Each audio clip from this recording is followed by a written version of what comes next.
కొంచెం తిక్కుంది, ఆ తిక్కకు లెక్కుంది. ఇది హీరోల డైలాగ్. కానీ ఆయన వర్షన్ వేరే. ఆయనకు కొంచెం తిక్కుంది, ఆ తిక్కకు లెక్కే లేదు. అవును, మరి ఆయన రూటే సెపరేటు. అవతలి వ్యక్తి ఎంతటి పెద్దవారైనా సరే ఈ తిక్కలోడి జోలికి వస్తే చెడుగుడు ఆడేస్తాడు. ఇక ఉరి శిక్షలు అక్కడ షరామామూలే. తాజాగా ఉరి శిక్షలు ఇలా కూడా వేస్తారా అనే దానికి మరో ఎగ్జాంపుల్ ఇచ్చారు. ఇంతకీ ఏంటా దేశం, ఎవరా అధినేత, ఆయన తిక్కేంటి అంటారా? Let's watch the story. ప్రపంచంతో సంబంధం లేని దేశం, మిత్రుల కంటే శత్రువులే ఎక్కువ. వింత దేశంలో విచిత్ర రూల్స్. తన మన అనే తేడా లేకుండా చావు దెబ్బతీస్తున్నారు. తిక్కలోడి తిక్కకు బలవుతున్న జనం. హిట్లర్ని మించి పాలిస్తున్న దేశాధ్యక్షుడు. ఉత్తర Korea supreme leader Kim Jong Un గురించి స్పెషల్ గా మాట్లాడుకోవాల్సిన అవసరం లేదు. ఆయన ఏది చేసినా సంచలనమే. తన మొండి వైఖరి గురించి వరల్డ్ వైడ్ గా మాట్లాడుకుంటూనే ఉంటారు. అగ్రరాజ్యం అమెరికాతో డి అంటే డి అంటూ యావత్ ప్రపంచాన్ని నివ్వెరపోయేలా చేశాడు. అందుకే ఉత్తర కొరియాకు మిత్ర దేశాల కంటే శత్రువులే ఎక్కువ. అందుకే ఆ దేశం మరో భూమి మీదనే ఉన్న మరొక ప్రపంచంగా పిలుస్తారు జనం. అక్కడి నుంచి ఏ విషయం లీక్ అయినా జనం ఆసక్తిగా చూస్తారు. ఎందుకంటే అవి అంత వింతగా ఉంటాయి. తాజాగా ఆయన తీసుకున్న ఓ నిర్ణయం మరోసారి ఆయన మూర్ఖత్వానికి నిదర్శనంగా నిలిచింది. ఆ న్యూస్ ప్రపంచానికి ఒక్కసారిగా షాక్ ఇచ్చింది.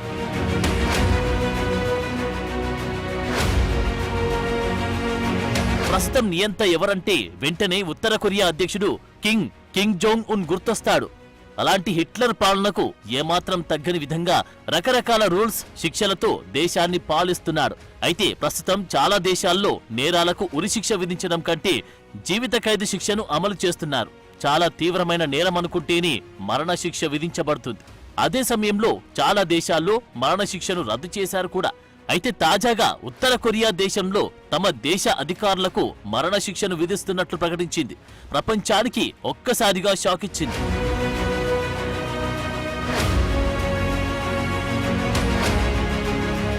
ఇది నార్త్ కొరియా. ఈ దేశం పేరు వినగానే అందరికీ ఒక్కసారిగా వణుకు పుడుతుంది. అక్కడ రూల్స్ అలాంటివి మరి. ఎందుకంటే అది మన భూమి మీదనే ఉన్న మరొక ప్రపంచం. అక్కడి ప్రజలకు కూడా ఈ ప్రపంచంతో ఎటువంటి సంబంధాలు ఉండవు. అంతర్జాతీయ వార్తలపై కూడా అవగాహన ఉండదు. కేవలం వారికి అక్కడి అధ్యక్షుడు కిమ్ జోంగ్ ఉన్, అతడి కుటుంబ సభ్యుల గురించి మాత్రమే తెలుసు. వాళ్లే వారికి దేవుళ్ళు. మరి అలాంటి రాజు రాజ్యాన్ని ఎలా పాలించాలి? ప్రజలను బిడ్డలా చూసుకోవాలి. కానీ కిమ్ అలా కాదు. తప్పు చేస్తే ఉరి తీస్తాడు. అది సామాన్యులైనా, ఫ్యామిలీ మెంబర్స్ అయినా, ఇంకెవరైనా.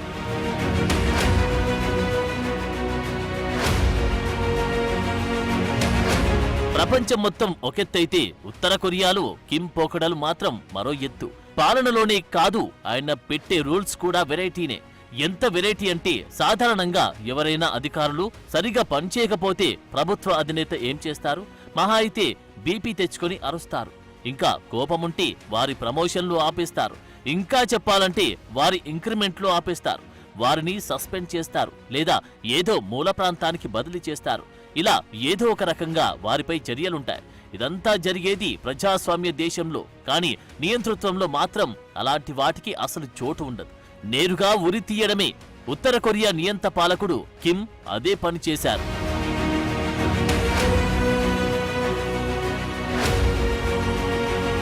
నార్త్ కొరియాలో ఇటీవల భారీ వరదలు వచ్చాయి. ఆ వరదలు ఇలాంటి వరదలు కాదు, అసాధారణ రీతిలో వచ్చాయి. కొండ చర్యలు విరిగిపడ్డాయి. ఈ ఘటనలో సుమారు 4,000 మందికి పైగా మరణించారు. 15,000 మంది నిరాశ్రయులయ్యారు. ఊర్లకు ఊర్లు నీట మునిగాయి. మొత్తంగా వరదల వల్ల ప్రాణ నష్టాన్ని నివారించడంలో అక్కడి ప్రభుత్వ అధికారులు విఫలమయ్యారు.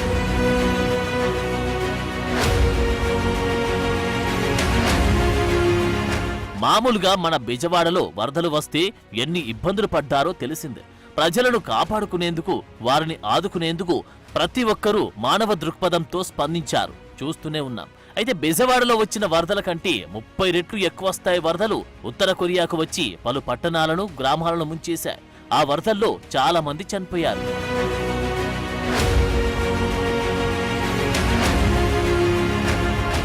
కిమ్ కూడా ప్రజలకు కష్టాలు వస్తే స్పందించాలని అనుకుంటున్నారు. అందుకే వరద బాధిత ప్రాంతాల్లో పడవ వేసుకుని మరీ పర్యటించారు.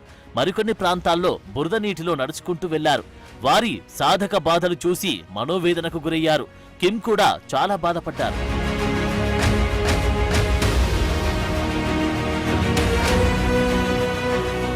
చివరికి ఆయన ఇందులో కూడా ఎవరో ఒకరిని బలి చేయాల్సిందే అని డిసైడ్ అయ్యారు. వరదల్ని ఆపలేకపోయారని ప్రజలు కిమ్పై నిందలు వేయలేదు. కానీ కిమ్ ఏకంగా 30 మందికి పైగా అధికారులను వరదలకు కారణంగా తేల్చారు. మామూలుగా అయితే వారిని ఉద్యోగాల నుంచి తీసేయడమో లేదా వారి ఇంక్రిమెంట్లు ఆపడం పనిష్మెంట్ గా చేస్తుంటాం. కానీ కిమ్ అలా చేయలేదు.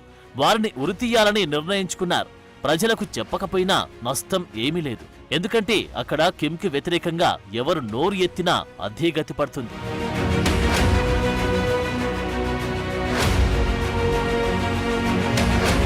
నిర్లక్ష్యంగా వ్యవహరించిన వారిపైన కఠినమైన చర్యలు తీసుకోవాలని ఉత్తర కొరియా అధికారులు వెల్లడించారు.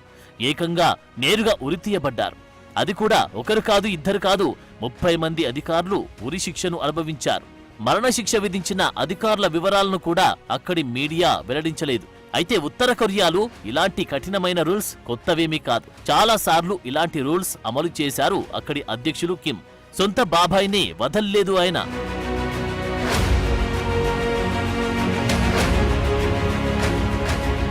నిజానికి కోవిడ్ సంక్షోభం తలెత్తినప్పటి నుంచి ఉత్తర కొరియాలో అధికారులను ఉరితీస్తున్నారన్న వార్తలు వినిపిస్తున్నాయి. సరిగా పనిచేయకపోతే నేరుగా ఉరిశిక్ష విధిస్తున్నారు. కోవిడ్ రాకముందు ఏటా 10 మందిని ఉరితీసేవాళ్ళు. ఆ తరువాత ఈ సంఖ్య ఏకంగా 100 దాటిందని కొరియా టైమ్స్ వెల్లడించింది. వింత వింత ఆంక్షలు, నిబంధనలతో ఎప్పుడూ కిమ్ వార్తల్లో ఉంటారు. పోనీ టైల్స్ వేసుకున్నా, పొట్టి బట్టలు ధరించినా జైలు శిక్ష తప్పదంటూ హెచ్చరికలు జారీ చేశారు. ప్రభుత్వానికి వ్యతిరేకంగా ఏ పని చేసినా జైలు కూడు తప్పదు. ఈ శిక్షలపైనే తరచూ సౌత్ కొరియా మండిపడుతూ ఉంటుంది. అనాగరికమని విమర్శిస్తోంది. కిమ్ మాత్రం ఈ విమర్శలని పట్టించుకోకుండా దూసుకుపోతున్నారు.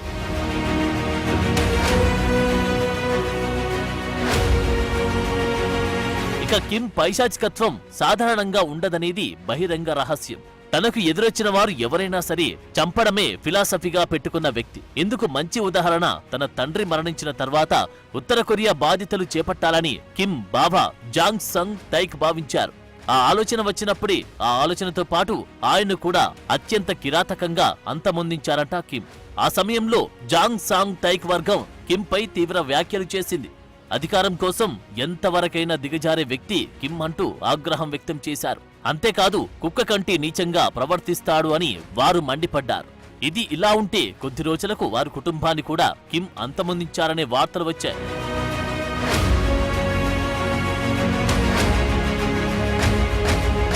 కిమ్ జాంగ్ ఉన్ కు నచ్చని వారెవరైనా సరే పాతాళానికి పోవాల్సిందేనన్న సిద్ధాంతం ఫాలో అయ్యే వ్యక్తి అని చాలా మంది సన్నిహితులు చెబుతుంటారు. అది కుటుంబ సభ్యులైనా మరెవరైనా సరే తనకు ఎదురు తిరిగితే భూమిపై నూకలు చెల్లినట్లే అన్న విధంగా కిమ్ వ్యవహరిస్తారని దక్షిణ కొరియా నేతలు కూడా చెప్తుంటారు. ఈ క్రమంలో గతంలో అవినీతి ఆరోపణల కారణంగా సొంత మామ జాంగ్ సంగ్ కి కూడా కిమ్ జాంగ్ మరణశిక్ష విధించారు. కుక్కల బోనులోకి పంపించి అతన్ని హత్య చేయించారు. డ్రగ్స్, జూదం, మహిళలతో జల్సా వంటి ఆరోపణలతో అన్ని పదవుల నుంచి అతన్ని తొలగించారు. అక్కడి మీడియా కూడా జాంగ్ సంగ్ ను కుక్క కంటే అధ్వానమైన వాడిగా అభివర్ణించింది. ఆ తర్వాత తన సోదరుడు కిమ్ జోంగ్ నామ్ ను సైతం కిమ్ విషం పెట్టి మరీ హత్య చేయించారు. కౌలాలంపూర్లో జరిగిన ఈ హత్య ప్రపంచాన్నే నివ్వెరపరిచింది.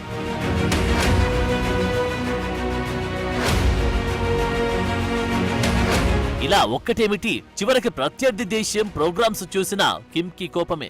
దక్షిణ కొరియా డ్రామా సిరీస్ లను చూసినందుకు 30 మంది టీనేజర్లకు ఉత్తర కొరియా ఉరిశిక్ష అమలు చేసిందని దక్షిణ కొరియా మీడియా పేర్కొంది. దక్షిణ కొరియాను తమ ప్రధాన శత్రువుగా ఉత్తర కొరియా కిమ్ జోంగ్ ఉన్ ఈ ఏడాది ప్రారంభంలో ప్రకటించింది. దక్షిణ కొరియా టీవీ కార్యక్రమాలు సహా అన్ని వినోద ప్రసారాలను ఉత్తర కొరియా నిషేధించింది. పెన్ డ్రైవ్ల ద్వారా ఆ కార్యక్రమాలు ఉత్తర కొరియాలోకి వస్తుంటాయి. అయితే నిషేధించిన ఆ కార్యక్రమాలను చూసినందుకే 30 మంది టీనేజర్లను ఉత్తర కొరియా ఉరి తీసిందని దక్షిణ కొరియా మీడియా పేర్కొంది.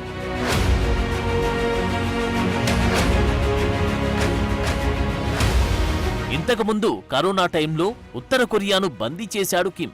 బయట దేశాల నుంచి రాకపోకలు, నార్త్ కొరియా వాళ్లు బయటకు వెళ్లలేక కఠినంగా వ్యవహరించారు. కానీ ఓ దంపతులు మాత్రం పిల్లాడితో దేశం నుంచి వెళ్లేందుకు ప్రయత్నించారు. బ్యాంకాక్ బోర్డర్ వద్దకు చేరుకున్నారు. నార్త్ కొరియా నుంచి బ్యాంకాక్ బోర్డర్లోకి వెళ్తుండగా బోర్డర్ వద్ద నుండి సిబ్బంది వారిని పసిగట్టి బంధించారు. ఎందుకు బోర్డర్ దాటేందుకు ప్రయత్నించారని అడగగా అసలు విషయం చెప్పారు. కానీ నార్త్ కొరియా సిబ్బంది వారి మాటలు నమ్మలేదు. బోర్డర్ దాటేందుకు ప్రయత్నించి నేరం చేశారంటూ నిందించి వారికి ఉరిశిక్ష విధించారు. ఆ బాలుడు మైనర్ కావడంతో అతడిని మాత్రం హోంకు తరలించారు. ఇలా ఏ తప్పు చేయని వారిని ఉరితీసిన నార్త్ కొరియా విమర్శలను ఎదుర్కొంటోంది. పాపం ఆ దంపతులు ఏ తప్పు చేయకపోయినా తనువు చాలించారు. ఇలా బయటకు రాని ఎన్నో ఘటనలున్నాయి.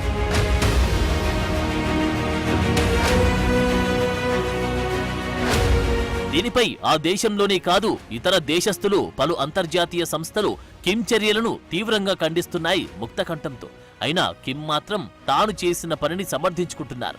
ఇలా చేస్తే భవిష్యత్తులో ఏ అధికారి అయినా నిర్లక్ష్యంతో పనిచేసే ఆలోచన మానుకుంటారని, దేశం కోసం, దేశ ప్రజల కోసం పనిచేస్తారని కిమ్ చెబుతున్నారు. ఇది మాత్రం దుర్మార్గమైన చర్యగా ప్రజలు అభివర్ణిస్తున్నారు.